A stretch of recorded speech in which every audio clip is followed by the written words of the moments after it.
YS Jaganmohan Reddy నీవు ముఖ్యమంత్రి అయ్యి ప్రజల సొమ్ము దోచుకున్నది చాలక ఇంకా ఈరోజు చాలా ఆశపడుతున్నావు. మళ్ళా నేనే వచ్చేది, మళ్ళా నేనే ముఖ్యమంత్రి అయ్యేది, ఆఫీసర్లను బెదిరిస్తున్నావు. మీ పార్టీ నాయకులకు మభ్యపెట్టి ఏదో విధంగా పక్కకు పోతున్నారు, అందరూ వెళ్ళిపోతున్నారని వాళ్ళ ధైర్యం చెప్పేదానికి మళ్ళా నేనే వస్తున్నా అధికారంలోకి, వాళ్ళకంతా తేల్చుకుంటానని చెప్పేసి ప్రభాకాలు పలుకుతున్నావు. నీ జీవితంలో నువ్వు ముఖ్యమంత్రి యోగ్యత లేదు. నువ్వు ప్రజల సొమ్ము దోచుకున్నట్టు దుర్మార్గుడు నువ్వు. ఇటువంటి దుర్మార్గుడు ప్రజలు ఈరోజు తిరస్కరించి నీ చీకొట్టిన సిగ్గు రాలేదు ఇంతవరకు. అందుకనే నేను అడిగేది ఒకటే, ప్రజల సొమ్ము లిక్కర్ మొదలుకొని, ఇసుక మొదలుకొని, మాఫియాలు, మందు మొదలుకొని అన్ని మాఫియాలు చేసినారు మీ వాళ్ళు. లాస్ట్ ప్రజల సొమ్ము దోచుకునే విధంగా ఈరోజు అడ్డదారులు ఎన్నో కొట్టారు మీరంతా, మీ నాయకులంతా, మీ ఎమ్మెల్యేల మొదలుకొని, మీ మంత్రులు మొదలుకొని ఈరోజు ప్రజల సొమ్ము దోచుకున్న చాలక ప్రజలకు ఇంత అన్నం పెట్టే వరి అన్నం పెట్టి ప్రభుత్వం ఇవాళ వాళ్ళకి అన్నం కడుపు నిండా నించేదానికి నించినటువంటి వరి బియ్యాన్ని ఇవాళ అడ్డదారులు దొక్కి బియ్యాన్ని ఇలా గోడౌన్లలో బస్తాలు బస్తాలు వందల కొద్ది వేల కొద్ది ఇవాళ దాపెట్టి ఇటు సర్కారులో కానీ ఇటు రాయలసీమలో కానీ మంత్రుల ప్రమేయంతో మీ ఓళ్ళు బియ్యం అమ్ముతూ దొంగదారి పట్టించి రాష్ట్రాల నుంచి బయటికి పంపించి అడ్డదారి చేస్తున్నారే. బియ్యం దొంగతనం ఎవరైనా చేస్తారండి? జగన్మోహన్ రెడ్డి నీ బుద్ధి అంతా నీ ఎమ్మెల్యేలకు నీ మంత్రులు తెచ్చిపెట్టి నాశనం చేశారు కదయ్యా.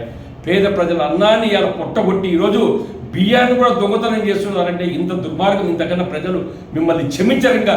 మీ దుర్మార్గము మీరు చేసే పనులన్నీ బట్టబయలైపోయి ప్రజలందరూ చీకొడుతుంటే సిగ్గు లేకుండా ఈరోజు మీరు చంద్రబాబు పైన విరుచుకుపడతారా? రోడ్ల మీదకి వస్తారా? చంద్రబాబు నాయుడు కరెంటు ఛార్జీలు పెంచారు, అందుకనే ఇవాళ మేమంతా దాడి చేస్తున్న ప్రభుత్వం మీద. కలెక్టర్ ఆఫీసుల వద్ద ఎక్కడెక్కడ ధర్నా చేస్తూ మీ నాయకులు కూడా విజ్ఞప్తి చేస్తున్నాను నేను. మీరు జగన్మోహన్ రెడ్డి నమ్ముకొని మీరు ధర్నాలు చేసేటప్పుడు ఒకటి ఆలోచించండి. కరెంటు ఛార్జీలు చంద్రబాబు నాయుడు అంత లైట్గా పెంచితే దాన్ని మీరు అక్కసుతో ఈరోజు చంద్రబాబు పైన దాడి చేస్తారా? ఎక్కడ పడితే ధర్నా చేస్తారా? మీ నాయకుడికి అడగండి. మీ నాయకుడి పైన ఎన్ని కేసులు ఉన్నాయి? మీ నాయకులు ఇలా ఎమ్మెల్యేలు మంత్రులు చాలామంది ఈరోజు కూడా ఇలా దొంగతనంగా బియ్యాన్ని అన్నం పెట్టి బియ్యాన్ని కూడా దొంగతనం చేస్తుంటే మీరు ఎందుకు నిలదీయాలని అడుగుతున్నా.